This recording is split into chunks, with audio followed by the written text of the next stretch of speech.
Hey everyone, welcome back to my channel Quills Bong Kitchen. কেমন আছেন আপনারা সবাই? আশা করছি সবাই খুব ভালো আছেন, সুস্থ আছেন। আর ডিনারে কি বানাবো আজকে?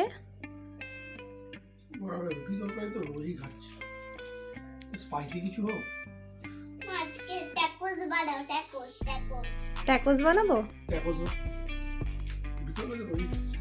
ঠিক আছে, তাহলে আমি বানিয়ে নিয়ে আসছি, তারপরে খাওয়া হবে। তো ছেলে আর বরের আবদারে স্পাইসি কিছু বানানোর জন্য, মেক্সিকান ট্যাকোস বানানোর জন্য আমি চলে এসেছি রান্নাঘরে। ট্যাকোসের ফিলিংটা আমি পরে বানাবো, ফার্স্টে বানাবো ট্যাকোসের খোলটা। তার জন্য আমি এখানে নিয়ে নিয়েছি 4 to 5 টেবিল স্পুন মতো ময়দা। আপনারা চাইলে এটা আটারও করতে পারেন অথবা আটা ময়দা মিক্স করেও করতে পারেন। আর এর মধ্যে আমি দিয়ে দিলাম ইটালিয়ান সিজনিং বা মিক্স হার্ব ওই 1 টিস্পুন মতো, আর একটু নুন, আর দিয়ে দিচ্ছি আমি 1 টিস্পুন মতো সাদা তেল, আর সামান্য একটু চিলি ফ্লেক্স মানে ওই 1 টিস্পুন মতোই। দেন আমি সবটাকে ভালো করে মিক্স করে ময়ামটা দিয়ে নেব। ময়ামটা ততক্ষণ দেবেন যতক্ষণ এটা হাতের মুঠোয় না চলে আসছে। যখনই হাতের মুঠোর মধ্যে চলে আসবে সেই সময় আপনারা জল অ্যাড করে, অল্প অল্প করে জল অ্যাড করে ভালো করে ময়দাটাকে মেখে নিতে হবে। এটার একটা সফট ডো তৈরি করতে হবে, মানে খুব সফটও হবে না আবার ভীষণ হার্ডও হবে না। যেরকম লুচির জন্য আপনারা করে থাকেন সেম প্রসেসে এটাকে করে নিতে হবে। দেন এটাকে কভার করে আমি 15 থেকে 20 মিনিটের জন্য সাইডে রেখে দেবো। ততক্ষণে আমি ফিলিংটা রেডি করব। তার জন্য আমি এখানে চপারে কিছু সবজি চপ করে নিচ্ছি, যেমন গাজর, বিনস, পেঁয়াজ, এই তিনটেই দিয়েছি আমি।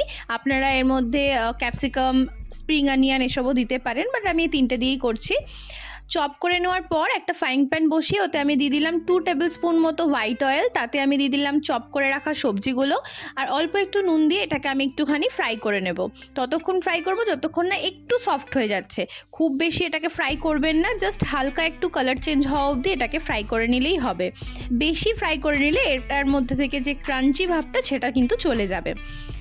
তো দেখুন কিছুক্ষণ ফ্রাই করে নেওয়ার পর এখানে আমি দিয়ে দিচ্ছি বয়েল করে রাখা আলু। আমি কিছুটা আলু আগে থেকে সেদ্ধ করে রেখে দিয়েছিলাম, এই 3টে মতো।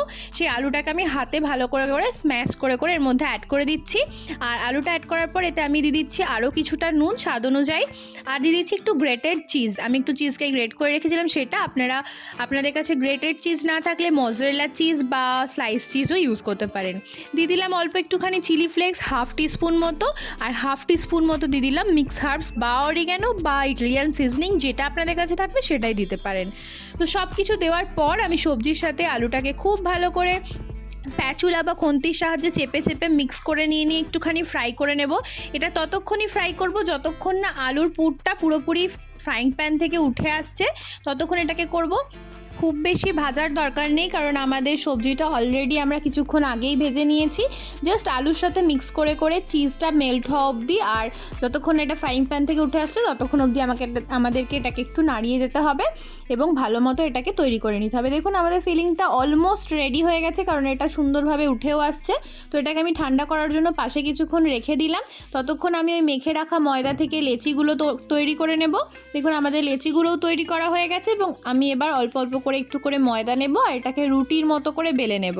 খুব বেশি বড় করব না, লুচির থেকে একটু সাইজে বড় করব, বাট রুটির মতো অত বড় করার প্রয়োজন নেই। আর একটু মোটা হবে, খুব বেশি পাতলাও হবে না।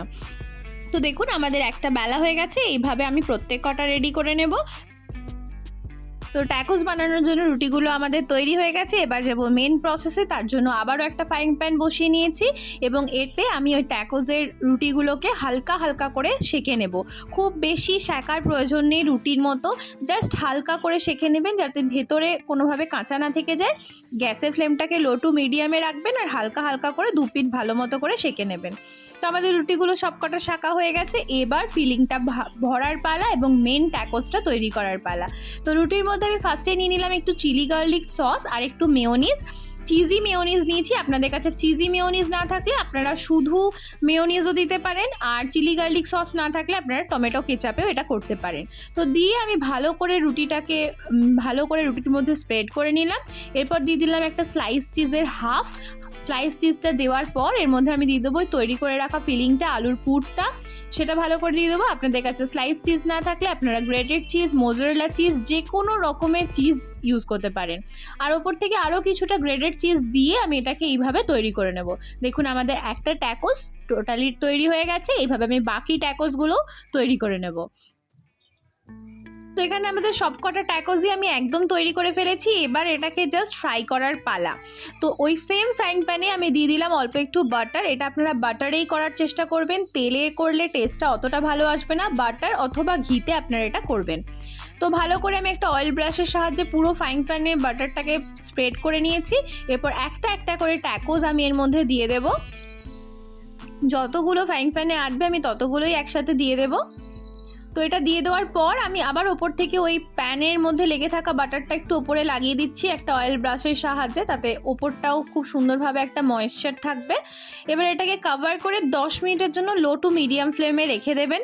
কভার খুলে 10 থেকে 15 মিনিট পর অপর পিঠটাকে উল্টে দেবেন এবং অপর পিঠটাতেও সেম প্রসেসে 10 থেকে 15 মিনিট একদম লো টু মিডিয়াম ফ্লেমে রেখে এটাকে তৈরি করে ফেলবেন। কারণ যতক্ষণ আপনি এটাকে লো ফ্লেমে রাখবেন চিজটা ভেতরের ভালো মতো মেল্ট হয়ে যাবে এবং ট্যাকোসটা খেতে হবে অসাধারণ। তো দেখুন অপর পিঠটা আমাদের হয়ে গেছে। এবার এটাকে আমি একটুখানি দুটো স্প্যাচুলার সাহায্যে সোজা করে দাঁড় করিয়ে এই মাঝের পোর্শনটাকেও একটুখানি ফ্রাই করে নেব, তাতে ওই পোর্শনটাও যাতে কাঁচা না থাকে সেই জন্য। তো এইভাবেই আমি বাকি ট্যাকোসগুলো সবকটাকে রেডি করে নেব।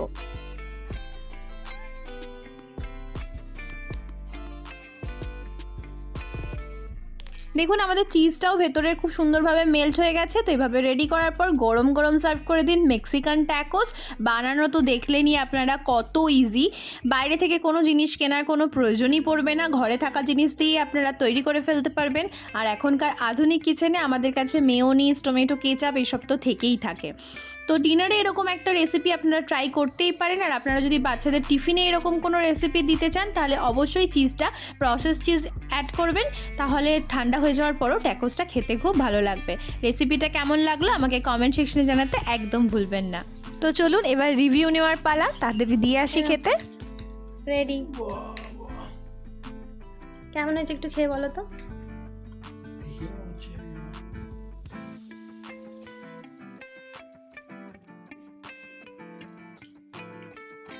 কেমন হয়েছে? ভালো আছে? ঠিক আছে, খাও। ভালো থাকবেন, সুস্থ থাকবেন। দেখা হচ্ছে আপনাদের সাথে আরো একটি নতুন ব্লগ নিয়ে নতুন সময়। কেমন লাগলো? Yummy delicious. হ্যাঁ, ইয়াম্মি ডেলিশিয়াস।